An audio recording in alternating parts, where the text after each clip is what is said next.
વલસાડમાં વધુ એક જર્જરિત ઇમારતની ગેલેરીનો સ્લેબ તૂટી પડ્યો. વલસાડની જૂની રામવાડી ઇમારતમાં ગતરોજ રાત્રે અચાનક ગેલેરીનો સ્લેબ ધડાકાભેર તૂટી પડ્યો હતો, જેને લઈને ભાગદોડ મચી ગઈ હતી. સદનસીબે આ બનાવમાં કોઈને જાનહાનિ કે ઈજા થઈ ન હતી. આ ઘટનાની જાણ આ વિસ્તારના નગરપાલિકાના સભ્યોને થતાં તેઓ તાત્કાલિક દોડી આવ્યા હતા અને ફાયર બ્રિગેડની મદદથી કામગીરી હાથ ધરવામાં આવી હતી.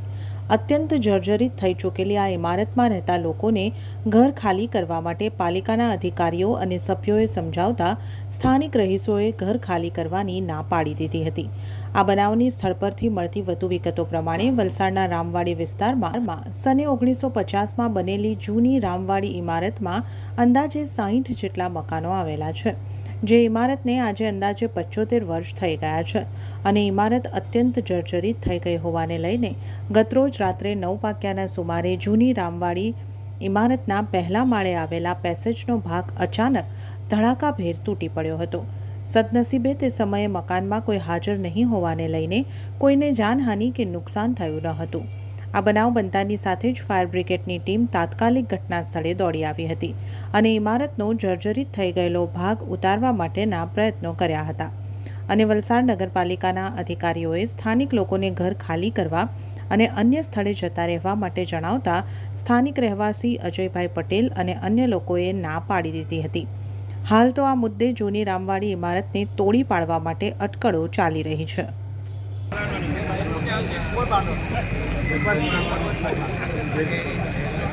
હા, આ રામવાડી જૂની ચાલ છે, જેમાં 60 મકાનો આવેલા છે. તેમાં નીચે 30 અને ઉપર 30 એમ ટોટલ 60 મકાનો છે, જેના કેટલો નંબર ધારો 54 નંબરથી 54 નંબરથી 60 સુધી, અને આ બાજુ 23 નંબરથી 24થી 30 એ મકાનો નીચે છે અને ઉપરના જે છે તે ઉપર મકાન છે.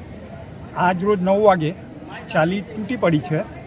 મકાનની અંદરની સાઈડે કોઈ ડેમેજ થયેલું નથી, છતાં મ્યુનિસિપાલિટીના પટેલ સાહેબના કહેવાથી અને મેમ્બરોના કહેવાથી અમારી લાઇટ 2 કલાકથી બંધ છે. એ લોકો કહે કે તમે બંધ કે લાઇટ કરી નાખો એટલે લોકો ખાલી કરી જશે. એ કોઈ પણ સંજોગમાં અમે ખાલી કરવાના નથી. મ્યુનિસિપાલિટીને એક સવાલ છે, 120 આવાસ જે તોડેલા તેના આજે 2 વર્ષ થયા, હજુ એ લોકોથી કંઈ તેનું ખાતમુહૂર્ત નથી થતું. તો આને તોડીને તમે અમને આપવાના, તો આ રહી તે લોકો કાં જશે? તેનો કોઈ મ્યુનિસિપાલિટીએ વિચાર કર્યો છે? નોટિસ તો આપવાનું બધાને આવડે છે. નોટિસનો જવાબ આપવા માટે અમે તૈયાર છીએ, અમે સાથ આપવા તૈયાર છે, પરંતુ ખોટા કામમાં અમે કોઈ પણ પ્રકારનો સાથ નહીં આપીશું. અને અહીંયા તોડે તે પણ અમારી જાણમાં, ને એ માલ સામાનનું શું કરવું એ અમારા અહીંયા રહેનાર માણસો જે કહેશે તે પ્રમાણે થશે. તમે કહે તે પ્રમાણે થશે નહીં. બોલો, બીજું કંઈ કેવું? અંદાજિત 9 વાગે ફાયર સ્ટેશને કોલ મળેલો કે જૂની રામવાડીમાં ચાલ ઉપર બાલ્કની પડેલી છે. તેથી ફાયર ટીમ તથા DGVCLની ટીમ, નગરપાલિકાની ટીમ આવી ઘટના સ્થળ ઉપર જઈ અને આજુબાજુની એરિયાને કોર્ડન કરે અને વધારાની જે બાલ્કની ઉપર સામાન કે આ તે હતો એને સાઈડ ખસેડેલો છે અને 2-3 બાઇક હતા જેને સાઈડમાં મેલેલા છે. કોઈ જાનહાની થયેલ નથી. આમાં કોઈ રહી છે? ઉપરના 2 રૂમમાં રહે છે, નીચે 2 રૂમમાં રહે છે. બાકી આ પેલી સાઈડની સાઈડ ચાલુ છે, બાકી બધા ઘર બંધ છે અત્યારે. અને અત્યારે કોઈ છે નહીં, ઘર બધા બંધ કરાવી અને આપણે કીધેલું છે કે કોઈ અંદર આવતું ખાલી કરવા, બિલ્ડિંગ ખાલી કરવા બિલ્ડિંગ ખાલી કરવા માટે કીધેલું.